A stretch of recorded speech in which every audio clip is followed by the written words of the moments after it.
So you have to find a reliable, a verified, a guaranteed source of income, sustainable, that's going to make these programs work. Enchanted Sky Media.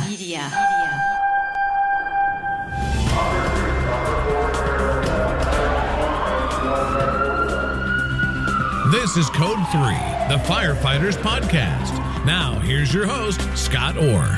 That's right, and I will not let Parkinson stop me. Thank you for joining me again here on Code 3. This is the show for and about firefighters. We're informing and entertaining members of the fire service, just like you, from coast to coast. We've discussed community paramedicine programs on this show in the past, and in fact, one episode was just a couple of weeks ago. These programs hold the potential to take a load of work off firefighters and at the same time offer better treatment to patients. But there's a problem. Apparently nobody wants to pay for these programs. This spring, one of the better-known programs in the U.S. shut down. Mesa, Arizona Fire and Medical had funded their program through a grant which wasn't renewed. Fire Chief Mary Camelli knew this could happen, and she said so on this show last year. If we do not get additional funding, then we're going to have to, some of these programs are going to be dramatically reduced. We have till February of 18. Depending on the funding we receive for that, will depend on how many or if we can continue these services. But Mesa Fire was unable to get the money it needed from insurers, hospitals, or anywhere else, and the community paramedicine program was shut down. So how does this get funded?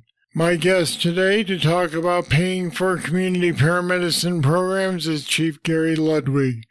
He's a 40-year veteran of the fire service, and he's currently chief of the Champaign, Illinois Fire Department. And Gary joins me now. Welcome back to Code 3, Chief. Oh, it's an honor to be with you today. Thank you. So have we established that grant funds are not the way to do this?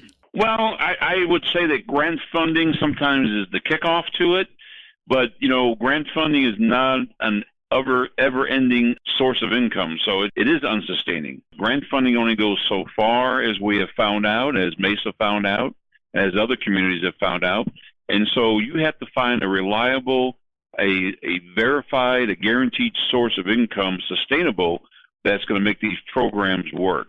And taking that type of money out of your operating budget is not always the answer. When I first talked to Mary Camelli, she spoke about efforts to get hospitals to help, insurers to help, because there was evidence that patient outcomes were improved. But it seems like nobody wants to pay for these programs. That's the ever-ending question, because those individuals, those organizations, they have to find the money also. And they have to see a cost benefit before they'll try to fund something like that. I think programs like Mesa and other excellent programs out there have verified and validated, a delivery alternative method. And so they need to step forward like a lot of other communities have. A lot of other communities have found the funding sources from other third-party payers, including insurance companies and, MCOs, ACOs, those sort of things. Those types of organizations have all stepped forward. Hospitals have all stepped forward and provided funding for these programs. Some of these programs are self-sustainable through that type of funding. So the challenge is, again, to be able to make the decision makers to commit to the funding sources, and that's the challenge for us in fire departments. Now help me out here. Where is the expense? I mean, if you have people on the payroll, do you need more to do this job? Is that the major expense? Yes, we should never rob Peter to pay Paul.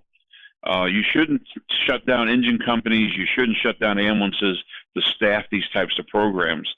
It is best, if we keep our existing response force in place and then hire additional people to run these types of programs and be the care providers in these types of programs. Now, I know that might not be necessarily the answer right off the bat. You might have to dedicate a few people to the program during the pilot phase to see if it works or not. But if you're able to validate that it is a sustainable program, that it's cost effective, it's operationally effective, there's efficacy there, then there's no reason why you shouldn't hire additional people through that funding source to sustain and operate these types of alternative delivery care methods. You know, we've talked several times about the fact that these programs are more efficient from the point of view of the fire department, but how efficient are they in terms of patient care? Has anybody looked into that yet? I know there are various programs around the country that have demonstrated the efficacy of that. You know, for instance, the hospitals will get dinged if you get readmitted back to the hospital with the same diagnosis within 30 days. So it's in the best interest of the hospitals to make sure that these patients aren't readmitted. For instance, if someone has been discharged from the hospital who had congestive heart failure and they reappear back at the hospital within 30 days with diagnosis of CHF, then the hospital is probably going to get dinged for that and not get reimbursed for that second visit or maybe even the first visit. So that's where we, in partnership with the hospitals and the insurance companies, can all work collaboratively together in order to make sure that person is not readmitted back to the hospital. Scott, I saw an interesting statistic yesterday, which I just was blown away by. I saw various statistics on this, but that 75% of adults are non-compliant with the medications that they've been prescribed. Another website said it was 50%. So you can imagine that someone's been discharged from the hospital with a diagnosis of CHF, and they're discharged home and they're on some type of diuretic and they're not taking their diuretic. If 50 to 75% of the people who have been prescribed medications are non-compliant, there's a chance they could be readmitted back to the hospital. That's where the fire departments with additional staffing can come into play, and they can go and visit those people in those homes and make sure they're not gaining weight. If they're gaining weight, we know they're putting some water weight back on. We can make sure they're complying with their medications. We can help them in a variety of different ways so they're not readmitted back to the hospital, adding costs to the insurance companies and adding costs to the hospitals. It can be very cost effective with just that small component of the healthcare delivery of treating CHF patients who have been released from the hospital. I'll be back with more right after this. On any given day, you are tasked to be your best and power through the worst of times, all at a moment's notice. We know the sacrifices you make each and every day. Your success relies on superior equipment and the best training available. That's why Federal Resources is here to support you, the everyday hero. We are here so you can excel. Discover your success at federalresources.com.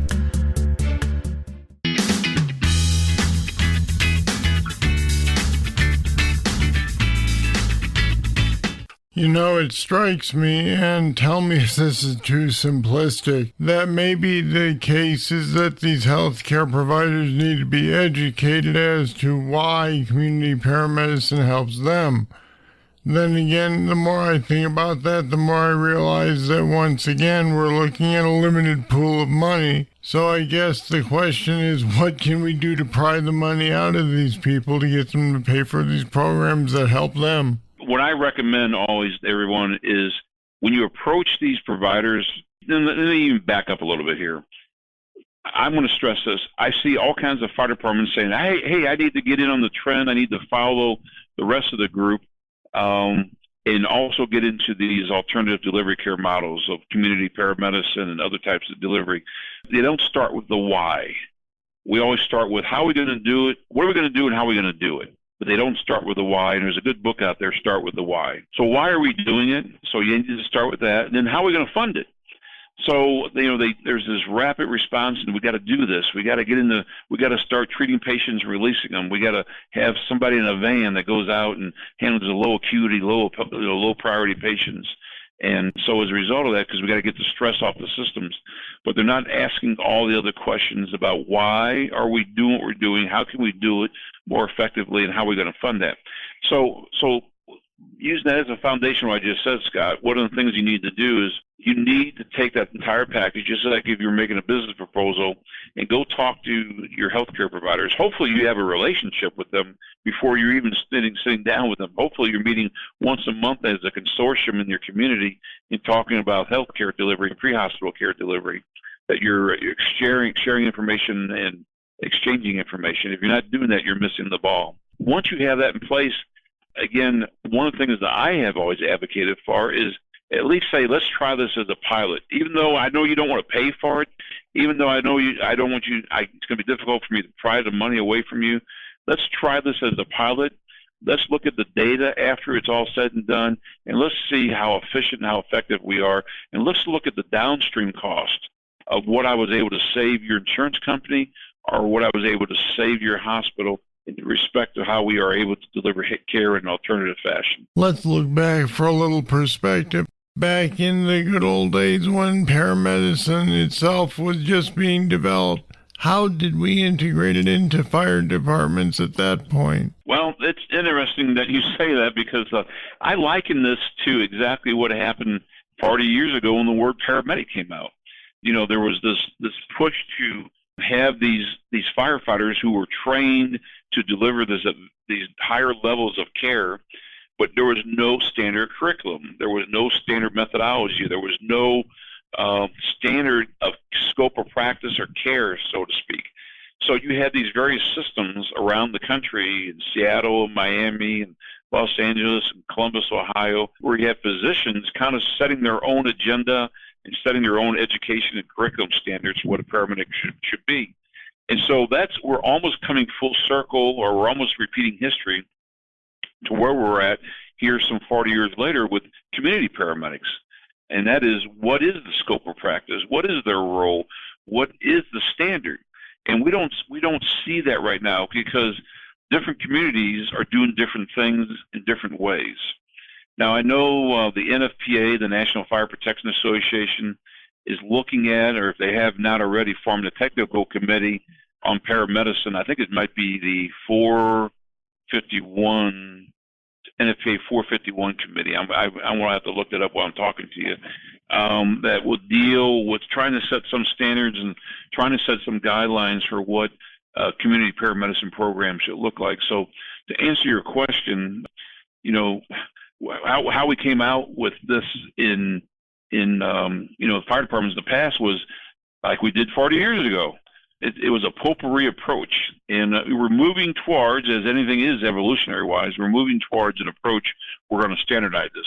And yes, while I was speaking with you, Scott, NFPA Guide 451, NFPA 451 is a guide for community healthcare programs. So I don't know where the status of that is. I think it's out for public input. I see something as of January 10th, 2018. The guide has been released for public input on a preliminary draft. And so that works, that technical committee, there's a process, a consensus standard body there. They'll work through that process, and eventually, if they have not already, I don't think they have, released what is the NFPA 451 document, which is a guide for community healthcare programs. It sounds as though you're confident that down the road we're going to nail down all these funding issues and that community paramedicine or mobile integrated health care, or whatever we're going to call it, will ultimately become a fairly common thing once we figured out all the logistics. I like to think I'm optimistic that eventually we'll figure this all out, but we got to get Medicare and Medicaid on board with this too. This is just not the private insurance companies and hospitals. We got to get Medicare and Medicaid. Medicare cannot get out of the box where they think the only way we can deliver care through EMS is to take someone in an ambulance to an emergency room. That's the only way they really reimburse EMS and hospital systems. And if you think about this archaic methodology of this old methodology of everybody who calls 911, we put them in an ambulance and we take them to the hospital, it's just absolutely ridiculous. And that, Medicare and Medicaid, they need to get out of this archaic thinking and think that's the only way you can reimburse systems. And we've tried on the national level to get them to start thinking outside the box, but it's like pulling teeth when you're dealing with the federal government at that level. It always is. All right, Chief Gary Ludwig, thanks for your insights, and thanks for being on Code 3 today. It's been an honor again. Thank you for the opportunity. And we've put some more information on paying for community paramedicine and about Chief Ludwig on our website at code3podcast.com/alternative. Check it out. Now, here comes your trivia question. The two types of ventilation methods performed in conjunction with either vertical or horizontal ventilation are blank and blank.